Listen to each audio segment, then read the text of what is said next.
Yes, this is an accelerated pace, but is it where it needs to be? I'm going to leave it there with the two of you. That's David Cochrane and Janice McGregor in Ottawa. Taking you now to our Prime Minister Justin Trudeau. We will listen in live together here on CBC News Network. And ongoing aggression in the Donbass and in Crimea. On our call, I reaffirmed Canada's unwavering support and friendship for Ukraine's sovereignty and territorial integrity, as well as our commitment to further deepening our long-standing friendship with Ukraine. For many people, the long weekend was an opportunity to organize family Zoom meetings or to spend time outside. But it was not a holiday for everyone. In the four corners of the country, nurses, doctors, contact tracers, and public health staff members were at work. They are there to make sure that we are safe, and we must do same for them. What they're telling us, and also confirmed by all modeling, is that the situation is very disturbing. Around the world, countries are facing a very serious third wave of this pandemic. And right now, so is Canada. This isn't the news any of us wanted, but hospitalizations are surging. ICU beds are filling up, variants are spreading, and even people who had convinced themselves they didn't need to be concerned are getting sick. Even if the sun is shining and the weather is getting warmer, COVID-19 isn't done with us yet. And that means we all have to hold tight a little longer. Later today, I'll speak to Premier Ford about the situation in Ontario. I know we'll talk about what the spike in cases means for hospitals and the importance of vaccinating as many people as possible, as quickly as possible. We'll continue working together to keep Ontarians safe and support people and businesses through this next wave. On that note, I'll also be speaking to all premiers tomorrow about our continued and shared work to protect and support all Canadians right across the country. For as long as we've not vaccinated the most people possible, we must continue protecting one another by respecting public health guidelines, almost everywhere depending on the increase or decrease in case numbers. Rules would be adjusted. Ontario, British Columbia, and Quebec have already made a difficult but necessary choice to take stricter measures to stop the surge of COVID cases. This is not easy, and we know that the measures may become even stricter, but that is what is necessary. We are doing this to save lives. We need to flatten the curve to save lives. To young people, you've made tremendous sacrifices over the past year to protect your parents, grandparents, and the heroes on the front lines. Thank you. You are saving lives. We need you to keep doing this a while longer. If you can stay home, please do. And to frontline workers, I know you're tired, exhausted. I know you're really scared about what the coming weeks could bring because you're seeing the seriousness of these new variants and the spike in cases. You have done an unbelievable job over the past year. Know that we will continue to be there for you, and we will get through this together. If you need to take time off because you're sick or self-isolating, we've made sure the Canada Recovery Sickness Benefit is still there for you and any worker who needs it. In fact, we've added 2 more weeks to that benefit. Go to canada.ca to see how you can qualify because no one should be going to work sick right now. Of course, if you need PPE on the job, we're continuing to get you that. And above all, we're working around the clock to get vaccines delivered. You probably know people who've received their first dose, or maybe you have received your first dose yourself. You therefore know that Each dose counts. We've already delivered more than 10 million doses of vaccines to the provinces and territories. Not only have we achieved our target for March, we have exceeded those targets extensively. And from now, doses will continue to increase even more quickly. This month and next month, we will receive more than 1 million doses per week from Pfizer alone, in addition to the deliveries from Moderna and AstraZeneca. Later this month, Janssen will also start delivering its vaccine to Canada. And as I said last week, Pfizer has confirmed that they will send 5 million doses in June earlier. These doses were slated for the late summer, but we'll receive them now earlier. Minister Anand and her team, as well as the Public Health Agency of Canada, are working tirelessly to coordinate deliveries, and we are doing everything to make sure that vaccines are administered as quickly as possible. Delivering over 1 million doses a week to the provinces and territories. And we'll keep making sure these vaccines get to people as quickly as possible.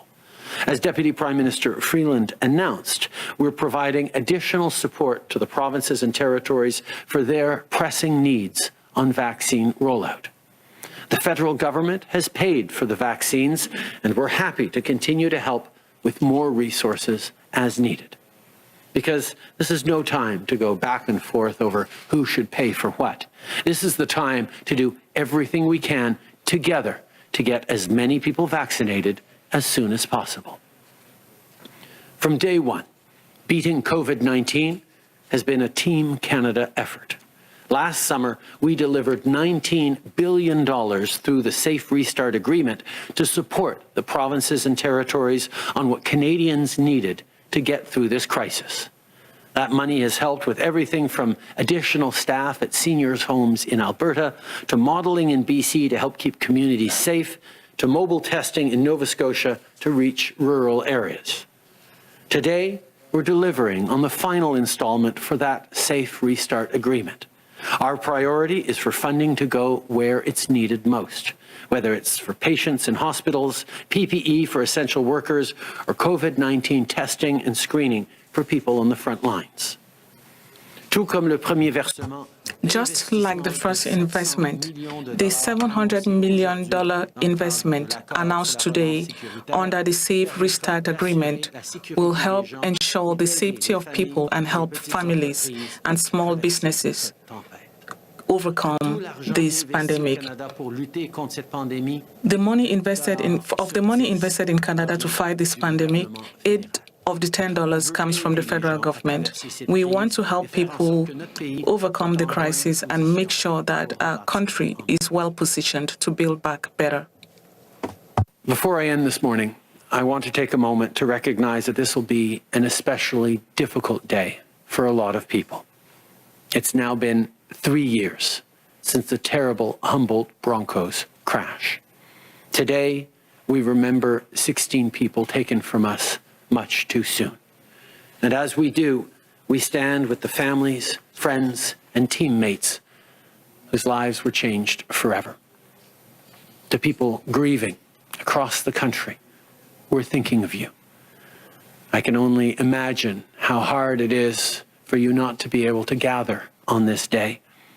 And to everyone who continues to recover and rebuild, your strength is remarkable. Every day, all Canadians stand with you. Merci. Thank you. I will now give the floor to Dr. Tam. Teresa. Bonjour à toutes et à tous. Good morning, everyone. Over 1 million cases of COVID-19, including over 23,000 deaths, were reported since the start of the pandemic in Canada. And this is a stark reminder of how much we've been through. With more contagious variants driving epidemic growth in many areas of Canada, we know this virus is not going out with a whimper. But our vaccine response is getting stronger every day, and we will get through this pandemic together. Just yesterday, we marked the milestone of delivering 10 million COVID-19 vaccines to provinces and territories. Over the past week, on average, there have been almost 6,100 new cases and 31 deaths reported daily. With an ongoing increase in severe and critical illnesses placing a heavy strain on the health system in many places, it is clear that community-based restrictions will be needed a while longer.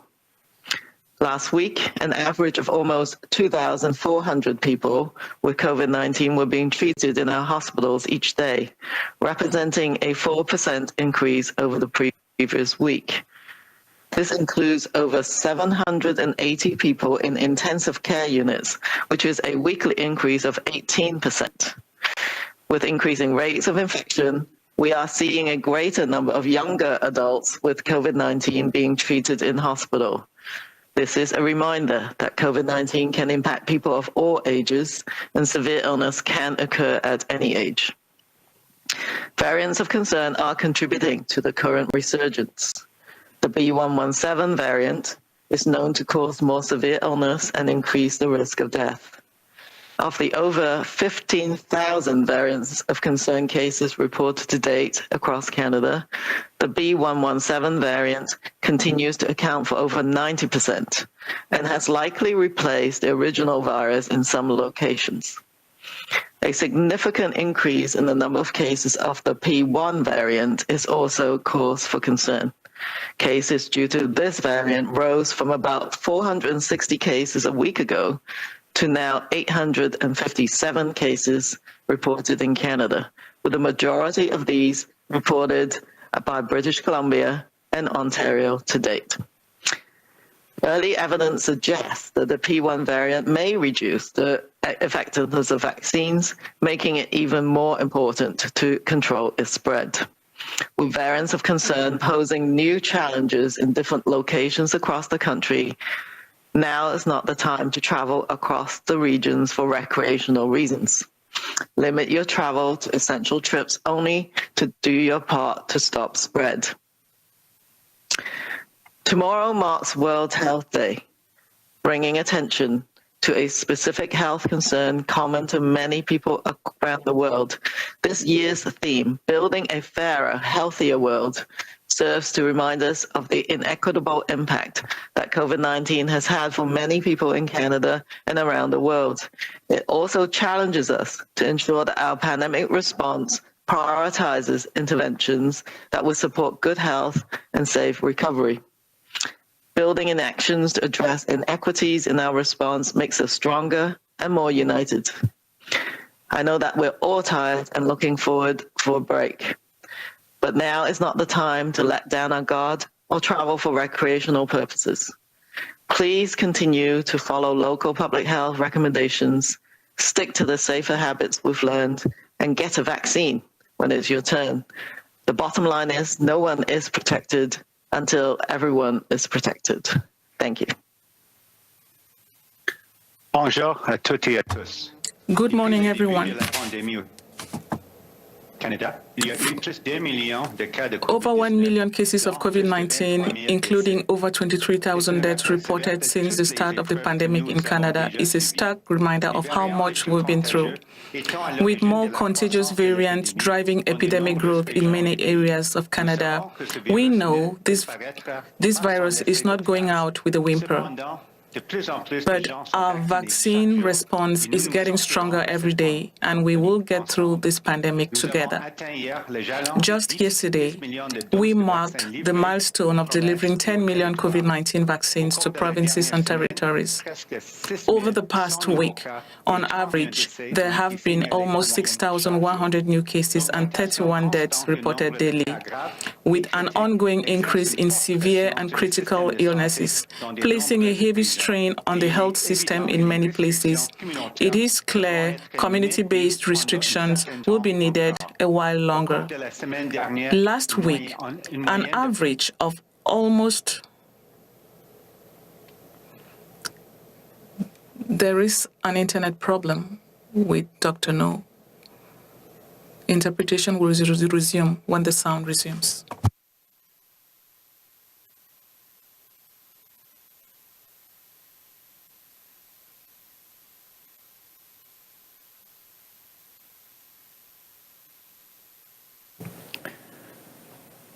Okay, while we wait for the technical issues with Dr. New, let's open the questions for media. Nous rappelle que la COVID-19 peut toucher des personnes.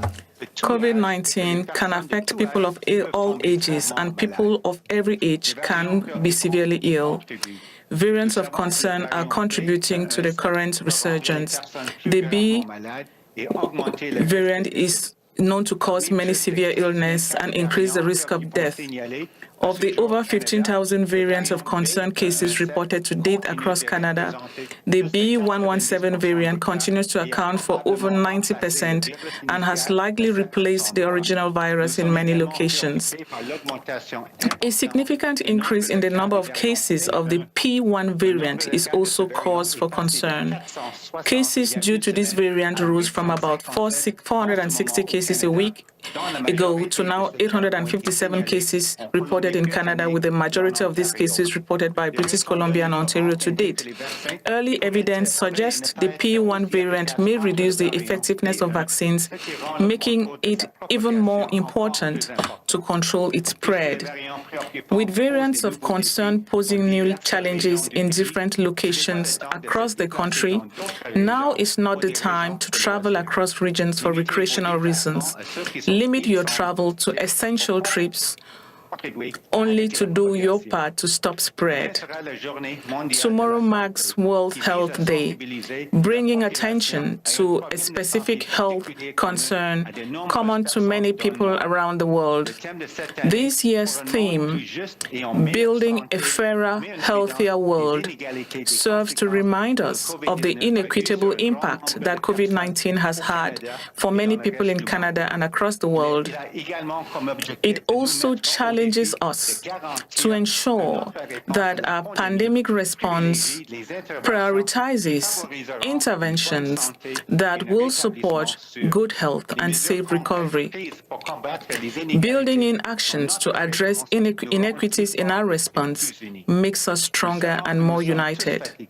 I know that we are all tired and looking for a break, but now is not the time to let down our guard. Please continue to follow local public health recommendations. Stick to the safer habits we've learned and get a vaccine when it is your turn. The bottom line is no one is protected until everyone is protected. Thank you. Thank you, Dr. New. We'll now turn to questions from media. We'll start on the phone. One question, one follow-up. Operator. Thank you. Merci. Please do not hesitate to press star 1 on your device's keypad. N'hésitez pas à faire étoile 1 sur votre appareil. Première question, Marie Vastel, Le Devoir. À vous. Question, Marie Vastel, Le Devoir.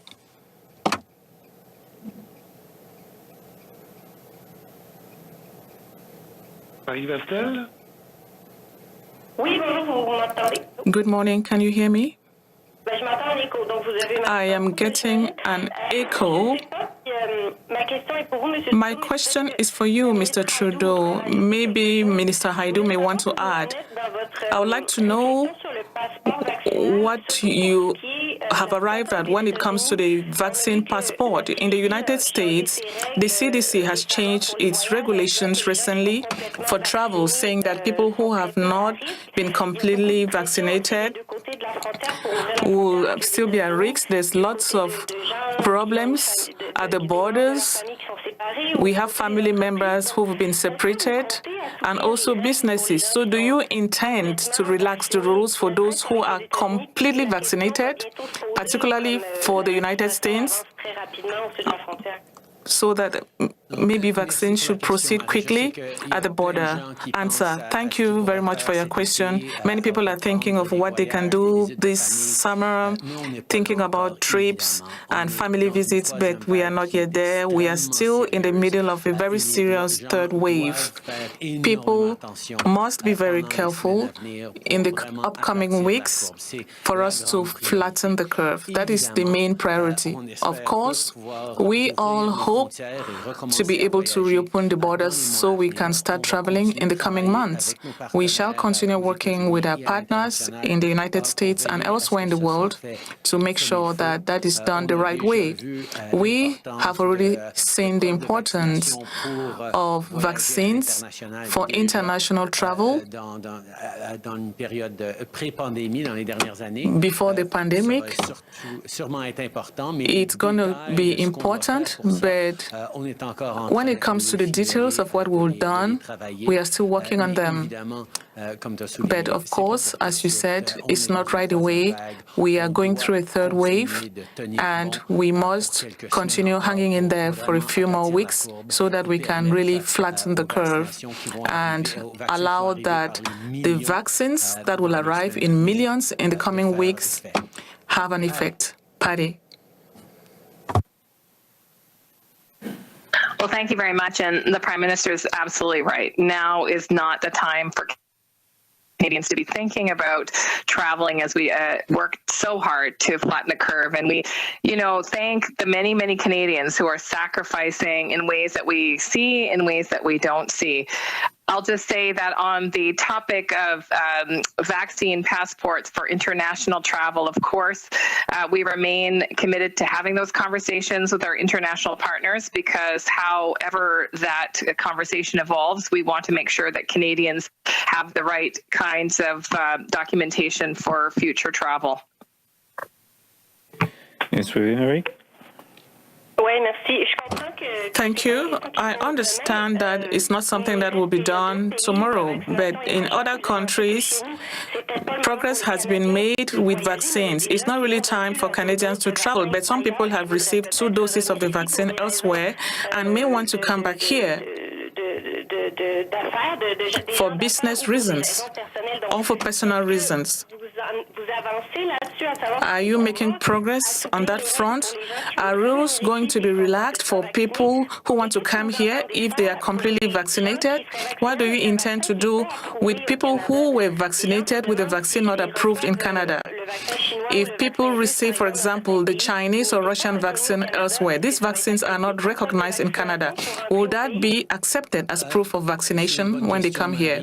Answer: that's a very good question. The reality is we will rely on evidence at every stage.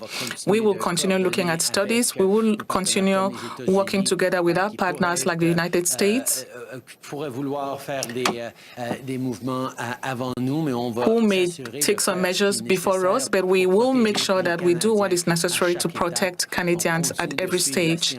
We continue monitoring evidence, and we continue listening to public health experts to find out what measures are appropriate for people who are vaccinated and those who may have been vaccinated by vaccines that are not approved. So we'll continue relying on them. Next question, operator. Thank you. Merci. Next question, Kate Bolingaro, Bloomberg. Line open. Hi, Prime Minister. My question is for you. I am wondering, what does Janet Yellen's push for a harmonized corporate tax rate mean for Canada? Well, I think we're all looking forward to conversations at the G7, at the G20 in the coming months with the international financial institutions about how we're going to not just get through this crisis and come back stronger everywhere, but how we can ensure that our international financial systems and institutions are the right ones for the coming decades. I think there's a lot of lessons that we've learned from this pandemic that we're going to be able to talk about all together, and we'll be open to hearing various proposals on how to make sure that growth is inclusive, that opportunities are there for everyone around the world. Canada will always look to ensure that we are competitive with other countries around the world in terms of taxes. No follow-up, Kate? And President Biden is urging the U.S. to open the vaccines for all citizens on April 19th. And what is your comparable date for Canadians? As I said, we intend to have every Canadian fully vaccinated who wants one by the end of the summer. We have passed our milestone that we'd promised for the end of March of having 6 million vaccines. As you've just heard, we're actually over 10 million vaccines delivered. So we're doing well, but there's a lot more to go. The tentative numbers we have out is we're optimistic about having more than 44 million doses of vaccines arrived in Canada by the end of June. Various provinces will do the math differently, will sequence different populations, as is right, with different postures in this disease across the country. Our job as a federal government is to work every single day to get more doses to this country as quickly as possible. This past week was a record week, but we're looking forward to getting even more in the coming weeks. That's what Minister Anand and her entire team are working on every single day. We know getting as many vaccines as possible, as quickly as possible, is the way we get through this as rapidly as we can. Thank you. And we'll take one more question on the phone. Operator. Thank you. Merci. Prochaine question, Philippe Vincent Foisy, Radio-Canada. À vous. Question, Radio-Canada. Good day, Mr. Trudeau. I have a question on vaccines. You are saying that all is well when it comes to vaccine deliveries, but when we look at what happened during the weekend, even your health minister said millions of doses were sent to the provinces, and they are the cause of delays. And when people ask, why have I not been vaccinated, in spite of all the millions of doses that have been delivered, and you say it's the fault of the provinces, is that really the heart of the problem? Answer, people have seen that we have delivered a significant number of vaccine doses over the past weeks, and we shall continue to do so. That is the responsibility of the federal government. Obtain doses from abroad, pay for those doses, and send them to the provinces. But of course, as you have stated, we shall be there to help the provinces to administer them as quickly as possible if they need our help. Follow-up question? Yes. What does it mean concretely? When you talk about help them administer the vaccines, what does that statement mean? People are hearing you talk of millions of doses, but they are not vaccinated. Answer, I think people recognize the fact that we must all speed up the vaccination process, and that is done when we have deliveries. For example, we have 1 million doses coming in from Pfizer per week in the coming weeks. Lots of doses will be coming up from Moderna, AstraZeneca, and very soon Janssen will also start delivering to Canada. So we shall continue doing our job to make sure that more and more doses are delivered throughout the country. But if the provinces need additional resources, additional assistance, we shall be there with those resources to make sure that those vaccines are administered as quickly as possible. Annie Bergeron-Oliver with CTV National News. It's been reported that there will soon be about 90 million doses of AstraZeneca sitting unused in the United States because the FDA has not yet approved AstraZeneca. Do you think it's right that the Americans are sitting on tens of millions of vaccines they can't use? And do you intend on asking President Biden for some of these doses to be delivered to Canada immediately? We have continued to engage in conversations with partners around the world, including the United States, about getting more doses quickly. We recognize that the United States has actually already sent us 1.5 million doses of AstraZeneca, which arrived last week, and are looking at ensuring that their closest partners and neighbors, for economic reasons and for reasons of family and proximity, get vaccinated as quickly as possible. We continue in those conversations with them, and we're hopeful that we'll all be able to get through this quickly. CBC, you're talking about the federal government potentially helping the provinces get more vaccines out. I'm wondering specifically, do you envision federal vaccine clinics? Like, what specifically can the government do to make sure more vaccines get out faster? Well, for example, from the very beginning, we've been present in remote and northern Indigenous communities to help with vaccination efforts for the most vulnerable. That was part of our strategy from the very beginning, to recognize that in Arctic communities and northern and remote communities, we needed to take special measures to not go in back repeatedly for every time we dropped the ages by 5 years, as the rest of the country has done, that we were just going to vaccinate over 75% of those northern and remote communities once, so that we're able to protect people. And those are the kinds of things that the federal government is doing. We have handled and been there to support the logistical rollout of vaccines and distribution across the country. And as provinces have asked for extra help, whether it's extra resources, extra medical personnel, or logistical support staff, we have been there to respond to them. The provinces in general have been very clear that they feel that the vaccination is something that they are able to handle on their own. But as always, we have a Team Canada approach. And if anyone needs extra help, the federal government will be there, as we have from the very beginning, whether it's on vaccinations, whether it's on contact tracing and rapid testing. We sent tens of millions of rapid tests to the provinces in the fall.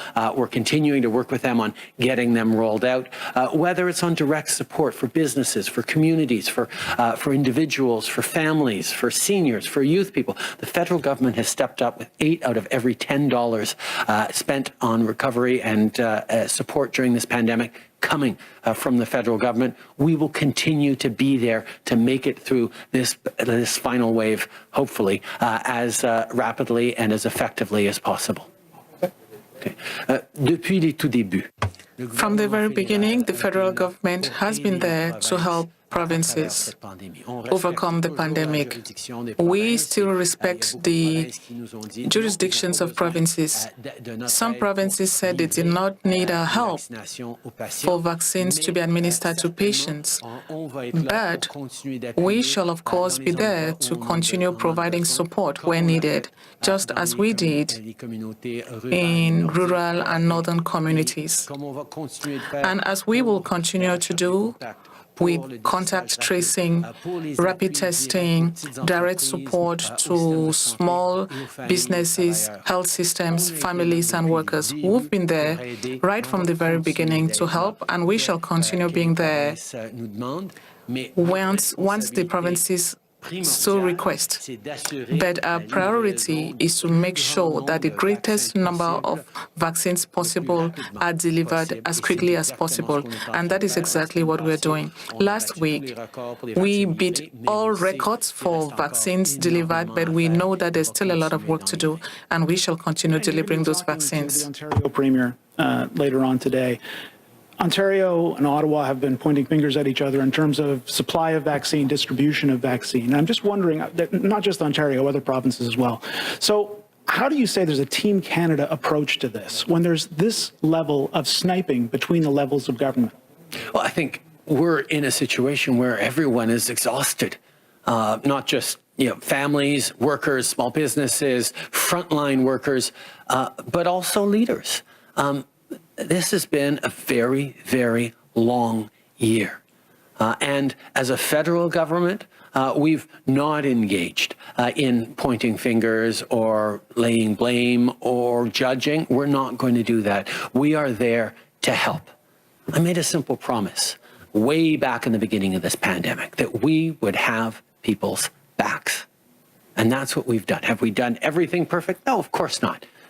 But are we continuing to work hard every single day to get more vaccines into the country and to support provinces and territories on delivering those vaccines, of investing in contact tracing, in rapid testing, in supports for families, in this sickness benefit, for example, that we're announcing is renewed by 2 more weeks so that people don't face impossible choices about going to work and risking infecting your neighbors or putting food on the table. We have been there every step of the way to support the Team Canada approach, and we will continue to. Answer repeated in French. From the very beginning, the federal government made a simple choice to be there for Canadians for as long as possible with all the resources that will be required. And that is exactly what we did. Be it with the delivery of vaccines from abroad, partnerships with the provinces on testing, contact tracing, investments, like the Restart Fund. We shall continue being there. Understand that people are tired, people are exhausted, be it first-line workers, families, seniors, young people, even the leaders themselves. It is not easy, this pandemic. And I understand that it can sometimes be frustrating. But as a federal government, we have been there for people, we have been there for the provinces and territories, and we shall continue being there by doing all we can to deliver the greatest number of vaccines as quickly as possible to be able to overcome together. Global News. Hi, Prime Minister. With more younger people getting more seriously ill, as you know, that's prompting a push, especially in Ontario, to prioritize essential workers, understanding that those vaccination decisions are up to the provinces. What do you think needs to change about the rollout? And will you be asking Premier Ford on your call today to prioritize essential workers? I look forward to speaking with Premier Ford this afternoon and offering whatever support I can offer. We know that the situation is serious, not just in Ontario, but right across the country, and different jurisdictions are making the decisions that they feel are appropriate for them to keep people safe, to get through this as quickly as possible. And I'm going to check in with him to see what we can offer as a federal government to help get Ontarians and indeed all Canadians through this as quickly as possible. And on essential workers, there are calls still growing louder for guaranteed sick leave. I understand that you've extended the recovery benefit, but are there talks underway at the federal level for guaranteed sick leave as separate from the benefit? We brought in a 2-week sick benefit, recovery benefit to ensure that anyone who comes down with a sniffle or symptoms or has to self-isolate is able to stay home and not worry about being able to pay the rent or put food on the table. That was an initiative that the federal government went forward with, and given this third wave, we've extended it by another 2 weeks, so that's available for people. And if you want to find out how to apply for it, just go online to Canada.ca, and you'll be able to Canada.gc.ca, and you'll be able to figure out how you can apply for it, because we want people to understand that even during this third wave, the federal government will continue to be there to support them. Now, a number of provinces have moved forward as well with complementary measures, and I encourage people to look into the supports that they can get as well. We need to hold on. We need to hang in there to get through this third wave by holding tight and looking out for each other and flattening this curve, and everything we can do as a federal government, everything we can help the provinces do is going to help us get through this with one last push. Good afternoon, Mr. Trudeau. Mana Hamidi with the Canadian Press. What's your reaction to the charges in Iran on the tragic airliner shoot-down? Do you trust the justice system in Iran to deliver justice to the families of the victims? We are tremendously concerned about the lack of accountability that Iran continues to have on this issue.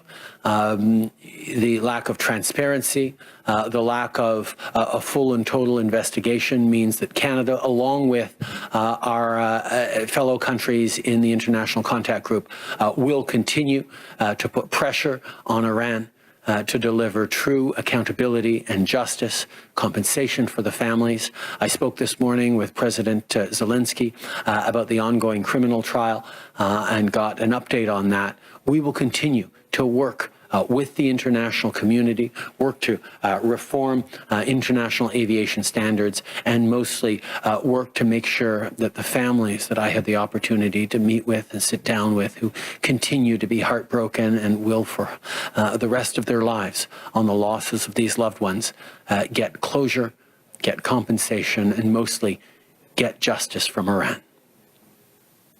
Thank you. That concludes the time the Prime Minister has.